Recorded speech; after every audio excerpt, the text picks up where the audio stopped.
We have Alarian up first. Ooh, Tiana. It's like bad, what's his name? Cole. The stream title was a prophecy, chat. Prophesize 33 lands. Alright, let's read the blurb.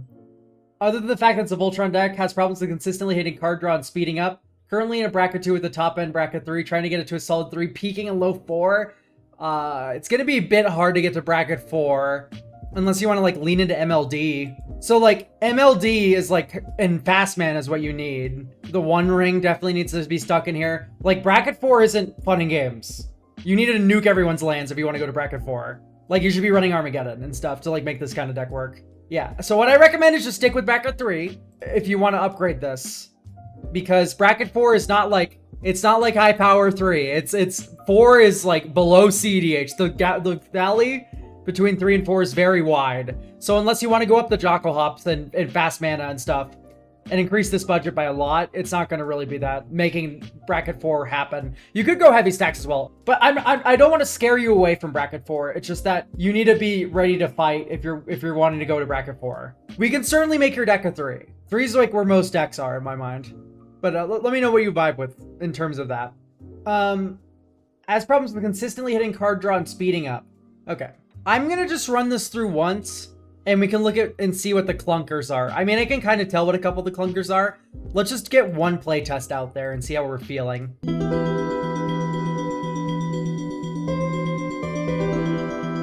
Yeah, it's mostly just a lack of ramp. We're very lucky we hit our lands there. I think Hellkite Tyrant's a little aspirational. Okay, I don't like cards like Valduk. Each aura equipment, that's okay. Ooh, that one's rough. See, look, so what I don't like about this deck is that there's a very stark divide. Pearl Ear really cares about enchantments only. Mesa Enchantress cares only about enchantments. SRAM can go either way. Pure Steel Paladin only cares about equipments, right? So if you draw the aura half of your deck here, and then draw all the equipment payoffs, you're dead. If you draw only the enchantment parts, but draw the equipments, you're dead. All this is without stating the fact that you do not have much ramp going on at all. So, Sword of Hearth and Home. What are we flickering? Sun Titan? So Sun Titan. We don't want to flicker any of our other things because the equipment and auras fall off of them. So this is just a worse Sword of the Animist. Yeah, the thing is that Sword of the Animist just does this without the protection for 1 mana cheaper to cast, which is huge. I'm just really questioning a lot of the inclusions here. Does Gift of Immortality non-bow with Tiana, or you may return? Okay, we're fine with that. What's a problem with the enchantment, the protection too, is you can't enchant whoever's equipped with a sword with your white auras. Feast and Famine's the only one that's like lets your auras through. So my question is, do you want to go up more on auras, or I think it would be a lot healthier if you only run payoffs for both, or if you only run one or the other. You can still have a few equipment, right? But I'm saying like maybe we cut down the number of equipments quite significantly. Like I don't like Cauldron Completing Commander, especially without Stoneforge. Scytheclaw should probably be Quietus Spike. Hexplate Wallbreaker. Like, do you want to be more in on equipment or more in on auras? Like, pick your path, I think, is the name of the game right now. Auras is probably a lot more budget friendly, slightly weaker, but they're honestly kind of just different at this point. A lot of auras are very good now. Yeah, I don't like the Hexplate Wallbreaker. It's kind of too expensive to equip because we're going to be cutting Pure Steel and Coal and Brunor. So only the Artifact Matters ones, keeping the other ones that do still care about auras. I like Blackblade. I don't like Rogue's Gloves. I don't like Thrain Power Suit. Swiftfoot Boots is fine. Godsend I do not like at all. Loxodon Warhammer starting to push it. Like, I don't know if I'm a big fan. Sword of Light and Shadow has to go. Feast and Famine was in. For which one? Why don't I like Godsend? It's a +3/+3 equipment. Your commander already has flying.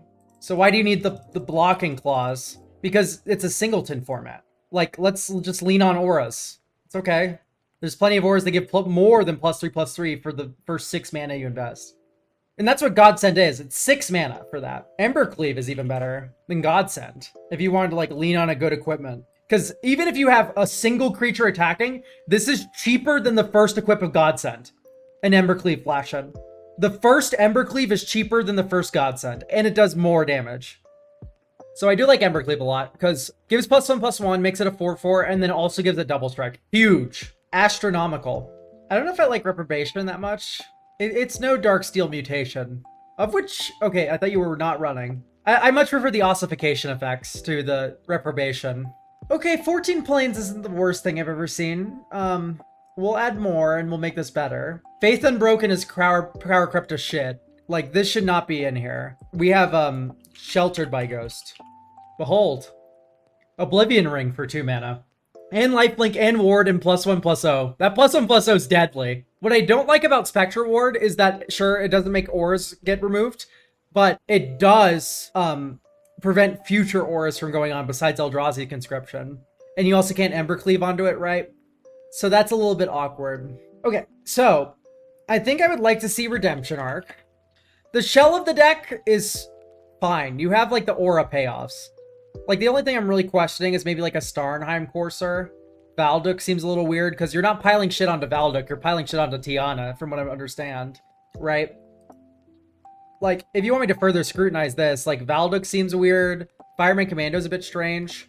Starnheim Courser, right, a little too pricey for a cost reducer. Like, at least Danitha, First Strike Vigilance Lifelink is insane. Yeah, Valduk's just like a bad insurance policy, though, you know what I mean? Boros Reckoner's a bit awkward. I just don't like the Meltdown. I'm gonna take out the Meltdown. What do you think I should do about draw? Well, I like this Saram, Armory Paladin, Mesa Enchantress, right? But I don't think there's yeah, there is. It's Core Spirit Dancer. Whenever you cast an aura spell, you may draw a card. Yeah. Now normally I'd be like Imperial Recruiter. I won't recommend Felia, because I think that's a little bit overkill, because you just want a kind of Imperial Recruiter for like any one of these. You could also rock a Recruiter of the Gourd. Yeah, but Rogue's Gloves is bad. I don't know how else to say it. I'm not a big fan of Rogue's Gloves. It's too pricey. It's 4 total mana. Like, if you consider it, like, I don't know how much Buster Sword is running right now, because I don't want to suggest a card that's like too out of budget. Yeah, $40. But this is 5 total mana. It gives a stat boost, and it draws you a card still, and you get to cast it for free. That's for 1 more mana over Rogue's Gloves. Mask of Memory is actually cheaper than Rogue's Gloves. It's only equip 1. Like, Mask of Memory gets to draw you 2 and then you discard, which is better than just drawing a card. What I like about Recruiter and Imperial is that we get to run Selfless Spirit.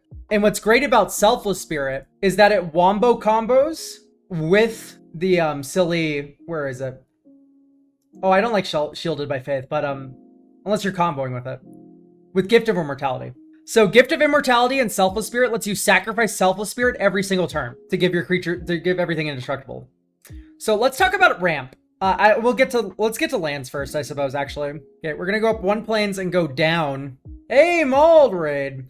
Arbor Elf sucks? Are you guys stupid? Whoa, chat. I know this is a raid message. This isn't your fault. But Arbor Elf is, like, the best dork. Untap Target Forest? Untap Target Forest? Motherfucker, have you heard of Utopia Sprawl? Shit's goated. Alright, let's get... Guys, we're running Gain lands. No, we're not. No, we're not. We're not doing this. Respect your mana base. Okay, Alpine Meadow I can respect, because you have the Armored Ascension. The Plains matters. I am a Bounce Land enjoyer, not a Guild Gate enjoyer. Unless you're, like, building specifically around gates. Like, okay, duels are expensive, but I respect the tap duels, but... Okay, let's just pile on the plains a little bit more. Oh, I don't like Sword of Vengeance. Okay. Let's get some more lands in here, chat. Yeah, it's kind of only basics, so we'll add 1 more. We'll put in the first Surveil. You should be running your first Surveil land, since you can afford a fetch land. Not a fan of this. Not Arid Mesa, sorry. What's it called? The, Pain Land. Why are we running Battlefield Forge? 29 cents. There's also the other one. Sunbay Canyon. We need more land. Witch Enchanter. It's pretty dope. Sundering Eruption. Igonjo. So 37's a lot more respectable. Mindstone.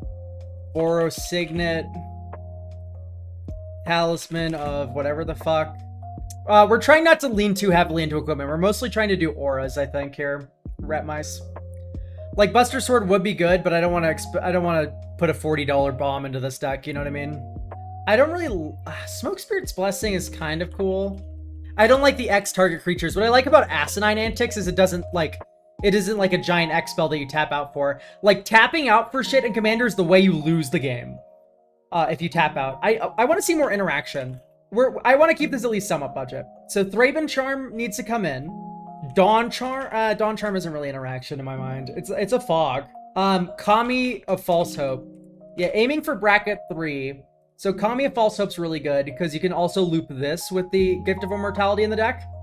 So what I like about these fog loops is they let you maintain aggression. This is the huge thing. You do not need to care about blockers when you have a fog loop going, which is one of the most important aspects of tempo in Commander, because you have 3 opponents that you all need to think about blocking, but you don't anymore with the fog loop. So you can just keep turning your creatures sideways. Incredibly invaluable. Whoa, you were running this? Holy smokes. That was crazy. Okay, we're just not going to talk about it. I like Spirit Mantle a little. I like Pariah a lot. What I like about Pariah is I put Redemption Arc in. So you can actually Pariah a Redemption Arc creature. And Pariah is also removal. You can just put this on an opponent's creature. I do not like Ghostly Prison. The Fog Loop is a lot better than Ghostly in my mind. Actually, on second thought, Spirit Mantle is kind of cool. Because you can also combo Spirit Mantle with the Pariah. Yeah, Pariah is a really good Magic the Gathering card. It's not just for your own creatures. If you put Pariah on an opposing creature, and that creature has Indestructible, you are immortal until it's gone. Yeah, and Pariah comes back off Tiana. Alright, what are some other aura bangers we can get in here, chat? I would like also just more instant speed interaction. Curses are funny here. But yeah, like Boros Curses would be pretty funny, but let's get some more instants, I think. So like a Chaos Warp, Generous Gift, probably another Protection instant. Oh, Dog Umbra is really good. I'm a big fan of Dog Umbra. Dawn's Truce I'm in. I can appreciate it, Dawn's Truce. If Alarian okays the $7 price tag. Is Wear Tear any good? Wear Tear is good. I would like something a little bit more flexible. Songbird's Blessing. It's okay. Cigar Desate's also okay. Alright, tell you what, we will do Wear Tear. And then maybe, to wrap it all up, a Castle Garenbrig? Or, sorry, Court of Ardenvale. That's what I meant. This gives you the Monarchy when it enters, and at the beginning of your upkeep, you return a permanent card with mana value 3 or less from your graveyard to your hand. If you're the Monarch, return it to the battlefield instead. Chat, you'll never believe what we're returning. Is there anything I can do about intentionally sacking an aura? Just since I can get them back. There's Aura Tog. There's not a lot of things that sack enchantments. What I like about Fog so much like this is it lets you maintain aggression. It's so good to just be aggressive constantly. All right, let's give this a whirl now.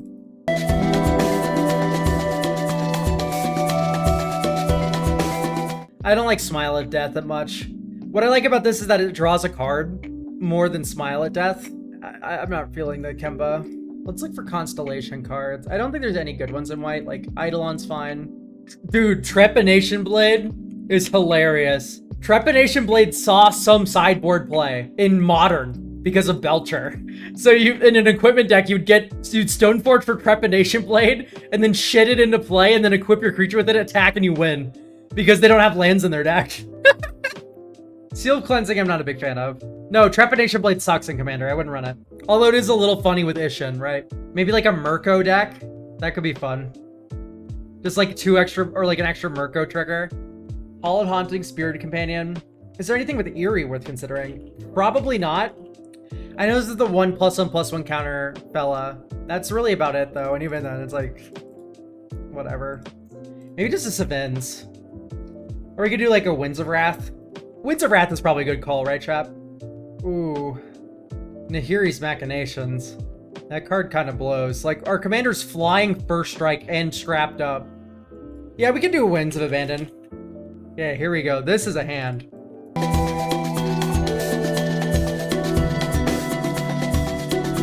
4, 5, 6. Locks it on Warhammer Equip with Boros Charm held up. So that's another 12 damage on top of the 3 we already did.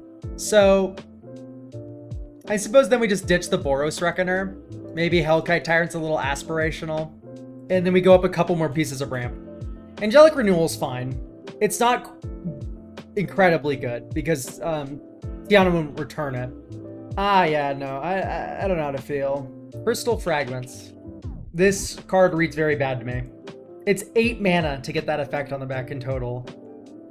Whereas you can just like Winds of Wrath and just blow up the whole board. Like, who cares if my creatures can't take damage? Who cares about tapping?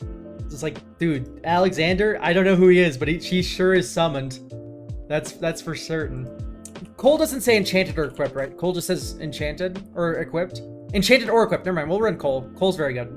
Cole's very good because, once again, just Kami of False Hope or Selfless Spirit sacrificing itself while it has some bullshit on it is pretty huge. Just being able to put it back in your hand is incredible. Maybe I am just coming off of Armored Ascension, honestly. So yeah, ramp. Mind Stone I already put in. Oh, we can do Ketchup ramp. Initial, it was fine. It was like, you might win a commander game here and there. I would say it's maybe a 6 out of 10. That sounds a little harsh, but like you're running like Leonin, like whatever the hell in the deck. It's just a Ward 2, 4/3. Yeah, Sand Scout with like a little desert package would be pretty baller. So like I like Arid Archway. Pearl Medallion maybe wouldn't be the worst. So Arid Archway and Scavenger Grounds. I don't think I'd run anything else. Although honestly, you could cut like the Alpine Meadow or the for the dual land, Abraded Bluffs. And you're already running the Boros Garrison, so yeah. I do like the Sand Scout, and then we could just run Hammer of Nazan out. Because we've gone down on equipments quite a bit. Just go up Knight of the White Orchid. I don't like discounting enchantments unless you're like doing some weird combo bullshit. What's the last one called? It's Loyal Warhound. It's more of an aura deck. It started out as a mix. I don't like Basilisk Color. Jeez, yeah, no, I don't know. I like the Loxodon Warhammer. I like the sword. I like the two-headed axe. I like Embercleave. These are good. Ethereal Armor. Isn't there one for all the glitters? Just another murder machine. I don't really like Dowsing Dagger. Can I be a little bit of a Dowsing Dagger hater? As a treat. It also kind of fucks with our Ketchup ramp. I'm just, you know. It's fine. Dowsing Dagger's not the worst card I've ever seen. Sword of the Animist. I know it exists. Once again, it fucks with our Ketchup ramp. Like, I don't like that it fucks with Knight of the White Orchid or Loyal Warhound or Sand Scout, right? What I like about Sand Scout the most, I mentioned in my most recent video, is Arid Archway. Arid Archway bounces one of your lands back to your hand. So it's not actually land positive, but it is mana positive. Once again, no, I do not like side quest Catch a Fish either because it fucks with the Ketchup ramp, guys. The program. Benevolent Blessing's fine. I think I'm about ready to hand this one off. I think with the final tweaks there, you have a decent Aura Voltron deck going on. A lot more protected, with a lot more interaction. Very good. Claim Jumper, wouldn't be the worst thing in the world. So yes, let's move on. Thank you for sending in your deck, Ilarion. We have Warrior up next. Just in time, you've arrived. Bruna, Light of Alabaster. Another Aura deck! Dude, this is... chat, like, but literally last stream, I think we had a streak of 9 Golgari decks. It's gonna be, like, all auras today. This is really bad, right? So, instant speed, you can fuck over all of your future auras. No, it's great. Like, okay, Bruna returns shit to your hand. Let's read the blurb. The plan is to ramp into Bruna and then have a backup Voltron game plan. The backup Voltron piece is Sovereigns of Lost Alara. I do like Sovereigns of Lost Alara. There's a bit of... Yeah, read Bruna. I know, you get to attach any number of auras from the battlefield. Any number of it from the battlefield or graveyard, right? Graveyard or hand. Okay, that's probably fun. Still, I think there might be just, like, a better one. Because this also, like, horrific redundancy. Like, Enchanted Permanent has Hexproof. This is just better. I guess the instant speed is, like, fine. Once again, I by the way, Ghostly Prison, fuck off. There's a bit of a I win combo with Mass Mill, buffing her to hell. If we catch, Traumatize on yourself, I do like that. Generally don't like to run too tutor heavy, okay. Plan of Self-Mill.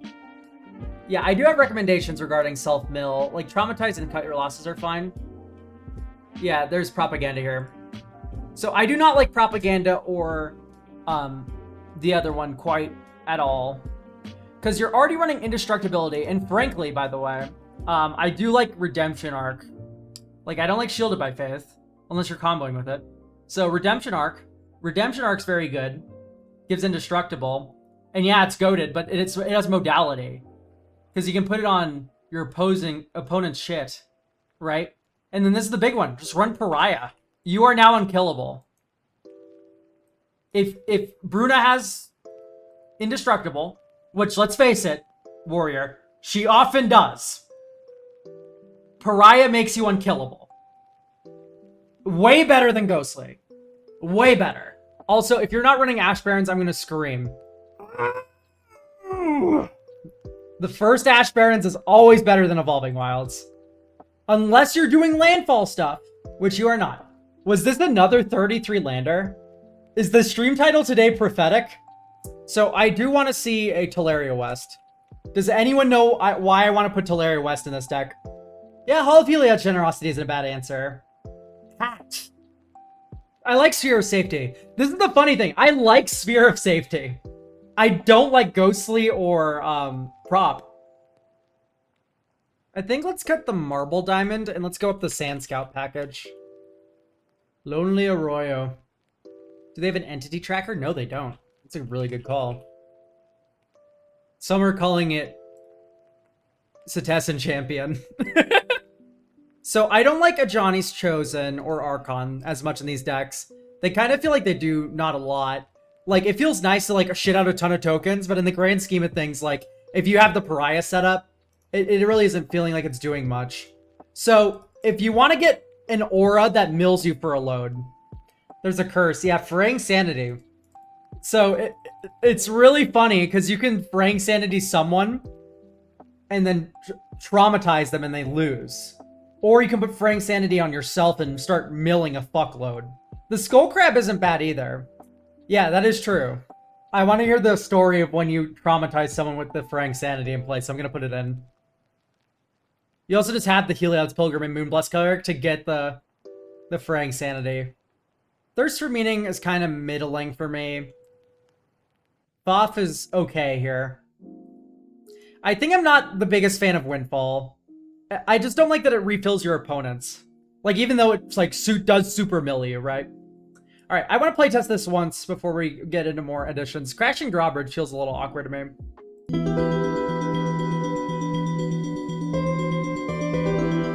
Yeah, the incidental graveyard value is fine. I think the first Ruin Crab would be better. Or whatever, Hedron Crab, you know what I mean? So 36 lands is still too low. SRAM is fine, but we're not casting a lot of auras in this deck. So now we're kind of at 38 lands because of the Weathered Wayfarer.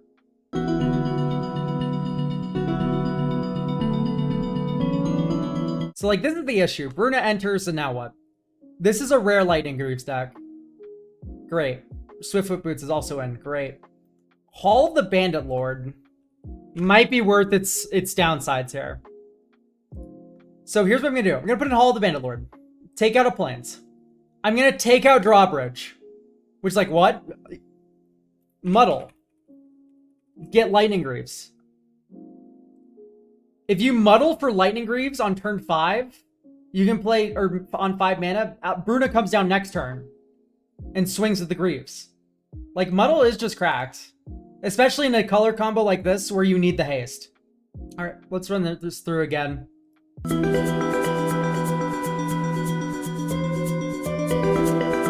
I kind of want to see the first, the crab in here. I don't like the Scuttling Skull Crab, because Scrabbling Skull Crab kind of implies that we're already doing our bullshit. Does that make sense? Whereas Hedron Crab, like, you just have lands. Guess it's just Armored Sky Hunter. Or it's Umbra Mystic. Alright, we're going down to 5.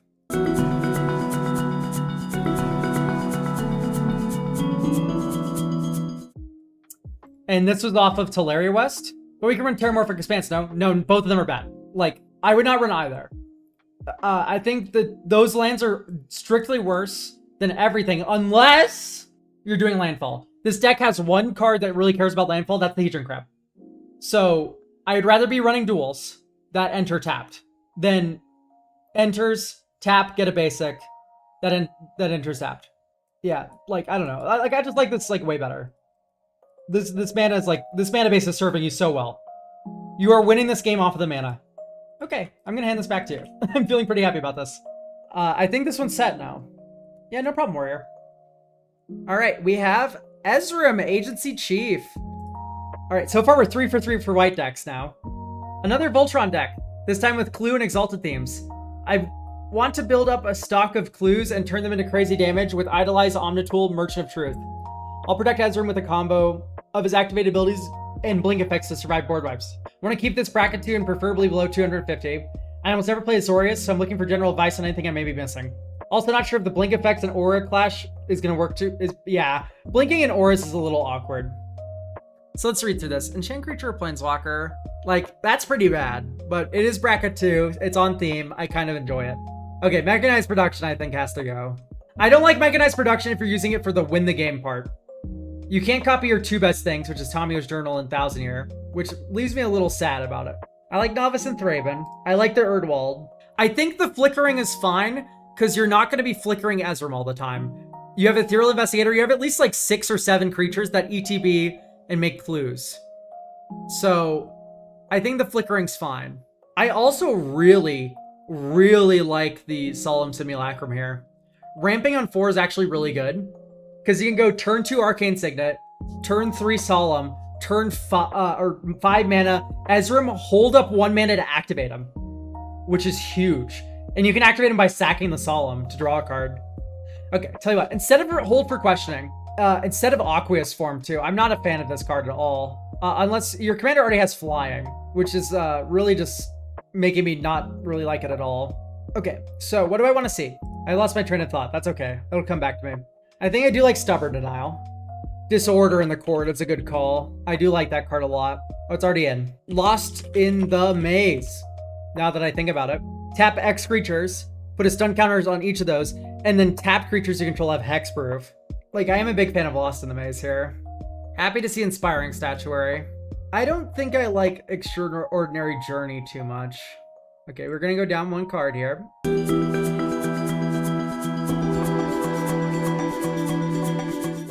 It appears to be working. I can respect the prize statue, but I think it's a little too cute. Top 6, you may reveal an artifact card from among them. A deck with 22 artifacts, but it does get +1/+1 for each artifact you control. Tarians is kind of cool. Michiko's Reign of Truth I am not a big fan of. I mean, you could run Omenhawker, or as I like to call him, Soul Ring. This is the Clue Cracker Extraordinaire. You also have Lavinia. Though maybe instead of Omenhawker, yeah, you could use it to activate Ezreal. I don't know. I like Omenhawker more than the Enigma Jewel. Ooh, you know what'd be really good in this deck actually is the Universal Surveillance. Sorcery, improvise, draw X cards, and it doesn't matter if the clues are tapped. So maybe that instead of the Omenhawker. This is 3 blue mana, draw a clue, a card for each clue you control. And yeah, this going into the profs is insane, right? That's what happens when you have no life, Spatula Hand. There you go. I think this is good to go. We saw a couple of play tests. Like, this deck just is nice and smooth. Great curve, reasonable interaction. The board clears are maybe a bit light, but overall, like, it's doing just fine. For a bracket 2 especially. All right, moving on. Amanatu by Kian Dark. All right, great. Kian Dark is here, so we will read the blurb. This is my pet deck, and over the years has gone through tons of changes, different commanders, but ultimately is a standard reanimator list. It recently got revived after the release of the Overlord cycle from Duskmourn, and using many micro synergies aims to cheat or reduce the cost of creatures and other permanents to get them into play. From there, it sets up a large board for Elish Norn and Archangel Avacyn, or Avacyn Angel of Hope, to drain the table with Sir Conrad using Magister of Worth and Pivot, Seller of Secrets, all of which while protecting itself, even at instant speed. More recently, with inspirations from videos, I've crafted a toolbox, and it's been more effective and fun. That said, I'd like to find room to add 2 more cards to the deck in the sideboard as a protection piece. No budget restrictions, but would prefer not to use game changers. I'd like to show out the micro synergies of the deck. All right, let's play test this out, see how we feel.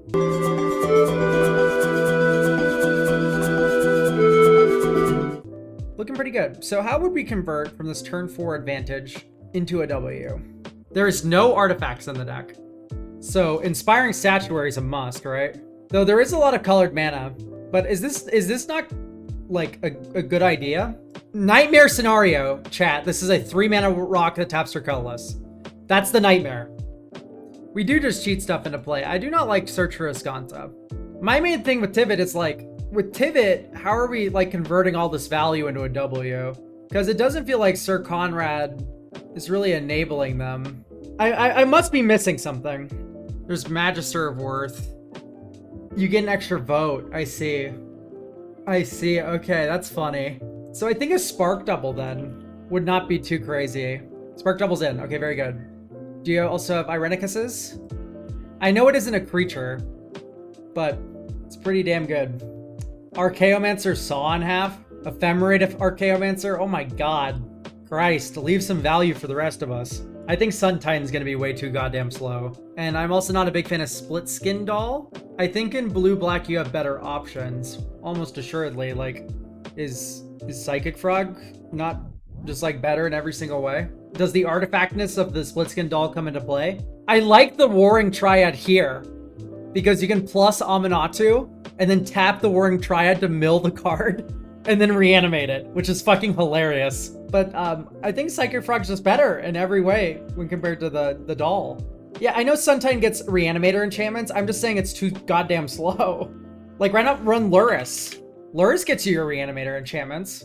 5 mana, you get to get Animate Dead, Dance of the Dead back. Yeah. What's funny is Lurrus still works with Flickering. Or if you're going with a wide board, you can get the Redemption Choir instead. I like the Hoarding Broodlord. All right, let's give this a whirl.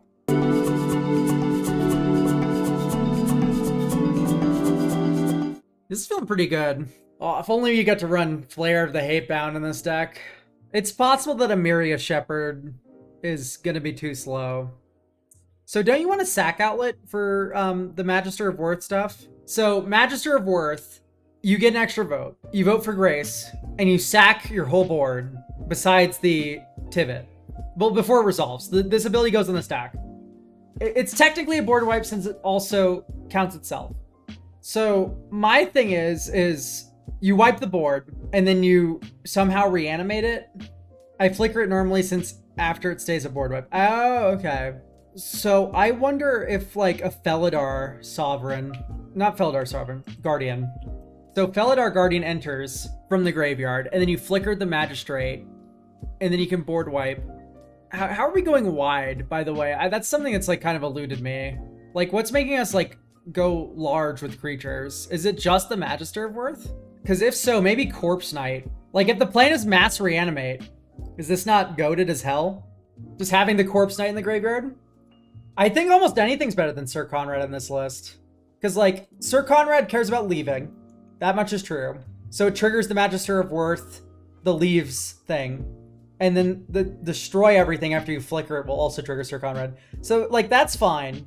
I think you just run both. I think running both isn't too crazy. I also added it in for self-mill. Yeah, it's a little poor. Young Necro is a little too slow for me. There's, like, funny Razageth stuff you can do with Young Necro, but I'm not a fan of, like, it in general. Ooh, Ketramos would be insane in this deck. You have Parallax Wave. Parallax Wave, Aminatu, Psychic Frog. All those go really well with Ketramos. Psychic Frog, Aminatu herself, Parallax Wave, Ephemerate, Eerie Interlude. Rite of the Moth doesn't work, right? The flashback doesn't work with Ketramos. But all the rest of the shit does. By the way, I hate to say it, Felia does belong in this deck. Felia is very good at flickering the Overlords. Yeah, Ketramos only costs $10 now. The Perplex does make me want to add a Toxic Deluge to the deck. Like, it's not that pricey. You can run it over the Terror Tide.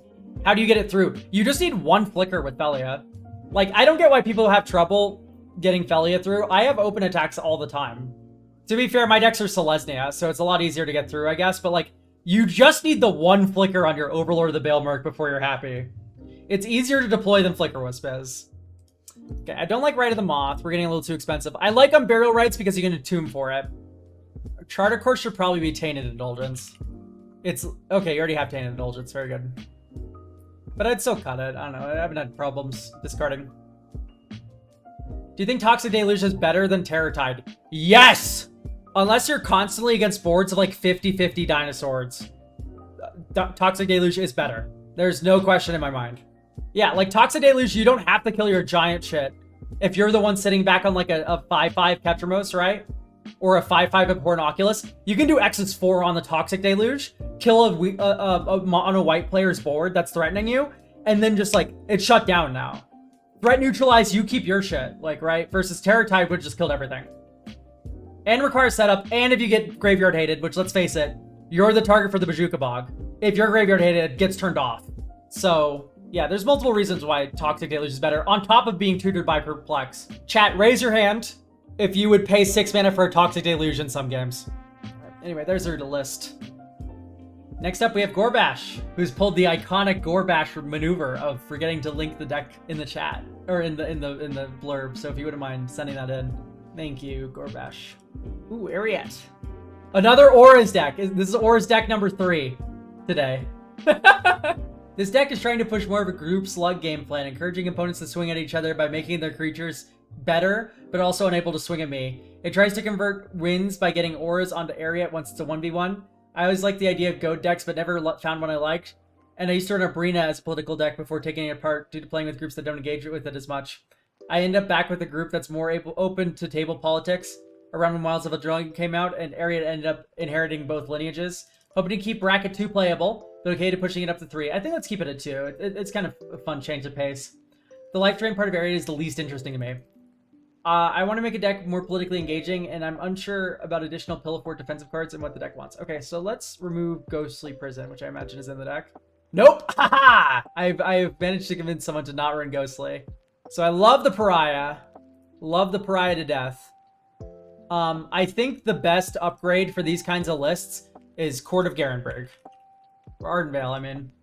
Court of Ardenvale. Become the Monarch. You get to return a permanent card of mana value 3 or less from your graveyard to your hand. If you're the Monarch. Yeah. I love this card for Aura decks. Not only is it an enchantment, but it's also just an incredible recursive engine for your auras. On top of Monarchy, right? You have Pariah, Monarchy, you keep it forever. I do like Squall. I do like Zank. I like the Umbra Mystic here. Songbird's Blessing's fine. Yeah, Pearlier's probably fine. I do like the Hateful Eidolon, but I like Hateful Eidolon with Lurrus killing auras. Hourglass of the Lost isn't the worst. It's just like we don't have like a lot of diversity in aura mana value that makes Lurrus the much more heads up pick. So like we're all kind of feeling like the Chthonian Nightmare vibe, right? Maybe not. Redemption Choir Squall makes it a little bit less appealing just because those get Ariette back pretty easily. I kind of like that Ornithopter can wear auras pretty well, but I don't like how like a 2-drop rock kind of curves with Ariette. I think I want to see a Core Spirit Dancer. Core Spirit Dancer's in here. So is SRAM, I imagine.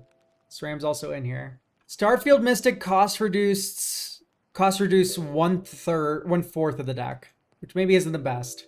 I agree redundancy isn't bad, but when it comes to like an Auras deck, you have all the redundancy in the world. Yeah, sometimes cost reduction matters, but I don't think in the grand scheme of things, it's really that good. I think if we're in bracket 2, we don't have to worry about giving our opponents shit. Oh, I see with Dragon Shadow, you can equip it to a creature an opponent controls that enters. That's kind of fun. What I'm terrified of is someone going, kill Ariette, you're gone. Sheltered by Faith. Should probably come in. Not Ghost, my bad. Protected by Faith? Shielded by Faith? It is shielded by Faith, I just can't spell.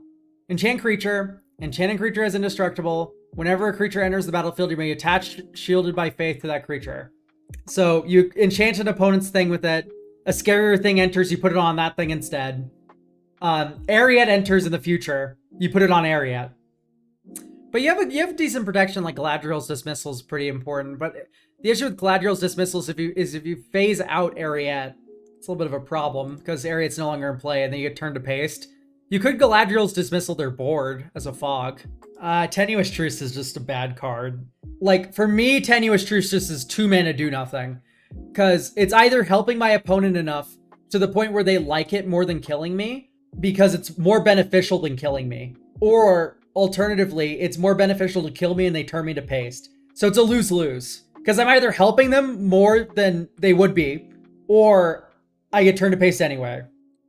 March of Otherworldly Light. It's okay. Yeah, that makes sense. I don't know how I feel about the 2 mana rocks. Like, probably a couple are fine, but I think your curve is like, yeah, your curve is a super low. So like, maybe you just keep like Arcane Signet Talisman, Soul Ring, and you get to run a couple more objects in the enchantment zone. Darksteel Mutation Pariah has me wanting to add Redemption Arc. Right, I added this to a couple of the other aura decks. I really like the modality of Redemption Arc going on your creature or their creature. It's pretty fun.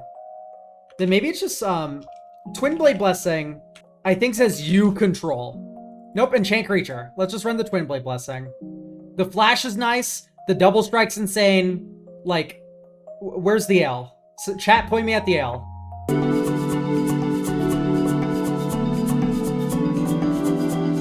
Sucks to miss a land drop. I think that's not a fault of the deck.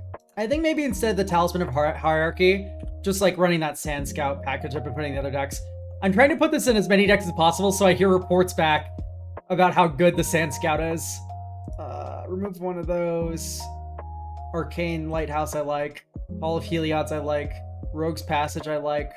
Okay, so I guess we just go down to the second plane, so sad as that is, to go up Forlorn Flats, Arid Archway, and the Graveyard Hate one, Scav Grounds.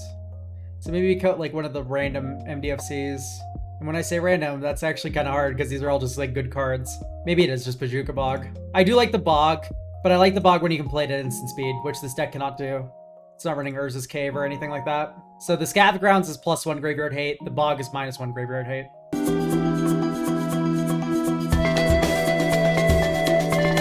Honest to God, I'm like pretty comfy right now. Yeah, Sand Scout and Hazazon doesn't make much sense just because green does. Like, Sand Scout's like number, like, maybe like, I don't know, like maybe number like 130 that I'm interested in running that deck. Honestly, the reason why I've gotten so high on Sand Scout is just because of Arid Archway. The fact that it's a catch-up ramp piece that doesn't turn off other catch-up ramp pieces, like you can flicker it with Thalia again and basically guaranteed get another ramp off of it, is insanely good. Yeah, I think this is really chilling at bracket 2. I think like the base deck was already just pretty decent. The only other thing I would really recommend is maybe like a solitary confinement. So this one's about auras on area. So that's the first one. I forgot about this one. We'll do Runner Gore Bashes here. We have a blue-black ninjas deck with the Teiko Patient Avalanche. The blurb. Converted from Yuriko list because I was more interested in meching around with ninjutsu than upgrading it, staying at truly powerful tables. Want to keep focus on ninjutsu, but otherwise no restrictions. The deck is extremely basic big ninja due to being converted fully from Yuriko, not having the time to make a second pass on it. It's functional, but could be more interesting to tighten it up. Okay, so Flare of Denial needs to go. Flare of Denial without Yuriko is like way worse. There's possible that you have like a little dork hanging out that you can sack. That much is true. I still just don't think it's the strongest. I like the Cunning Evasion. Hopefully we see, yep, Grassalax is in here as well. I do like the Cavern Harpy, but I don't know if I'm like that into it. I like the Dimir Infiltrator more. Like, I think you already have a density of unblockable. Gower Port Mage. The big thing with ninjas is how you're closing. Like, I think Yuriko should be in the 99, unless you want to bracket 2 this. And also, if you are, yeah, okay, Satiro is already in. I'm fine either way, understood. Yeah, lore is incredible. So yeah, closing the game with ninjas is really the nightmare scenario. It's very hard to do. So, and really that's why I quite enjoy Grievous Wound. Just like, you die. And in a deck with this much unblockable, Grievous Wound is 5 mana to kill target player. I do like the Vorpal Sword. You could maybe run Quietus Spike. I think your Quietus Spike isn't like the most like insane thing to be running. The best. Here, I'm gonna take Yuriko back out. I think this set bracket 2 is like really cute. So I have one off the sword as well. The big thing with the sword, the best sword deck is Judith the Scourge Diva. This is the best Vorpal sword deck ever. And the reason why is Mayhem Devil. If you have a ton of treasures, which Rakdos Aristocrats tends to do, Mayhem Devil equipped with the Vorpal sword is Plague Wind all your blockers, activate the sword, and then hit you with the Mayhem Devil, and you die. I like Vorpal Sword a lot when it's like 2/3 of the card you're interested in the Death Touch. All right, let's give this a whirl. Very minor changes so far, but I just kind of want to see how this is going to perform.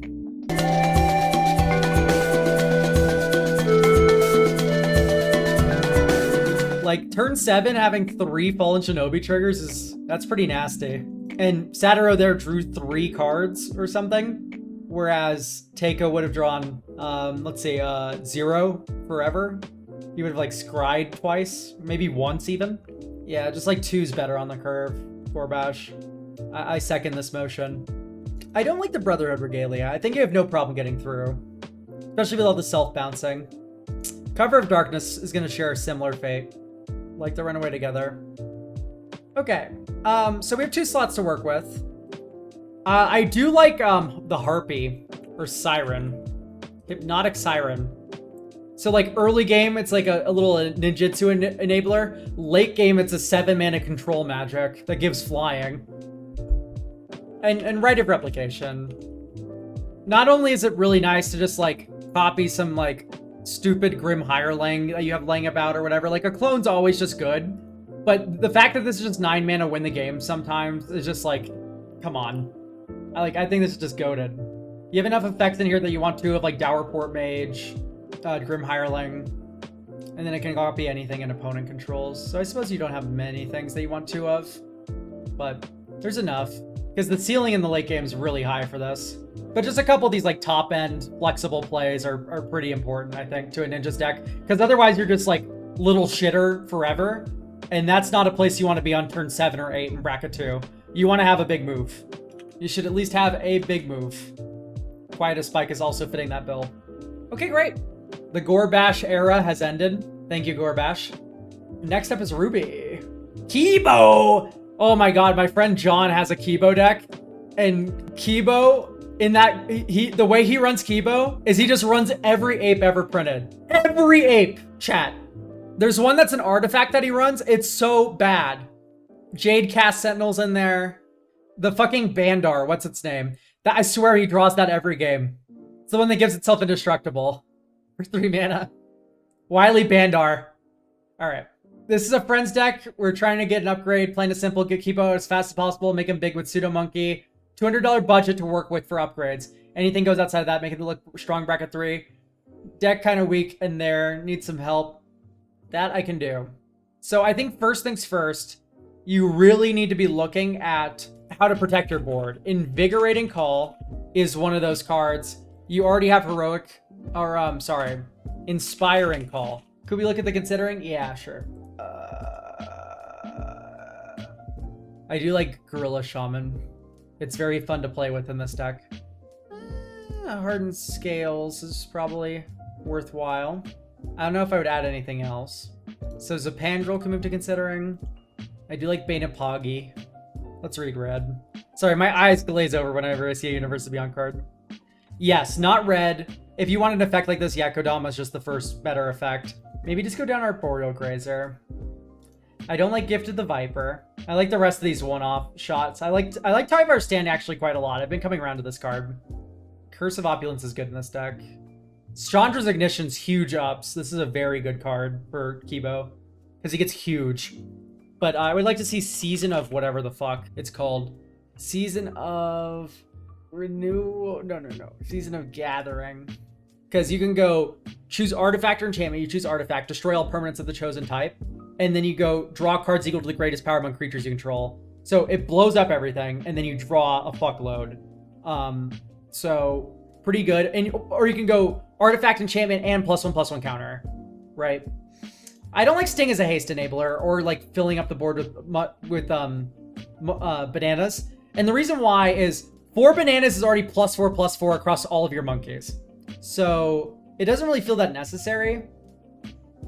You're validating me so hard right now. Chandra's Ignition's probably the strongest card in the deck. I also don't like Decimate. It's always so hard to find targets for it. Just like having a 2020 Kibo and going explode everything and kill you is absurd. It's broken. It's very good. I don't like God Eternal Ronus as an overrun. I like when my overruns give trample. I like the draw 20s. Stuff like Disciple is very good. In hindsight, maybe Sting is kind of fine just like as a treasure builder upper. This would make a really good Roxanne deck. Like low-key. Like you might not need Guardian Project. Like it's a fine card. You have 32 creatures. It'll probably work out, but I think with all the draw 20s, like you can just go burst draw 20, burst draw 20, burst, you know what I mean? It's probably still worth running. It's just kind of brain dead, easy to play. Same thing with Beast Whisperer. I think Xenagos, if you really want to play a card that's gonna make this deck a living hell to play against, Xenagos is broken. Like, here's the thing. You do not have to attack with Kibo. Like, this is just better than Sting because you can just go Xenagos, haste Kibo to tap him to give everyone a banana. Like, even if you've just replayed Kibo, Xenagos is good. If Kibo has grown, Xenagos is good. So, like, early, late game, Xenagos owns. Once again, Surek and Goreclaw kind of just feels a little too pricey in terms of mana value. All right, let's give this a whirl with the changes. There's a couple other cards I'm thinking about that might be fun. Goblin Engineer cuts probably, if it's in here, it should be out. Yeah, Goblin Engineer. It's kind of fun to get Liquid Metal Torque, but I think I can agree with this. Yeah, Ozolith's already in. I think a Liquid Metal Coating could be like just good enough in this deck.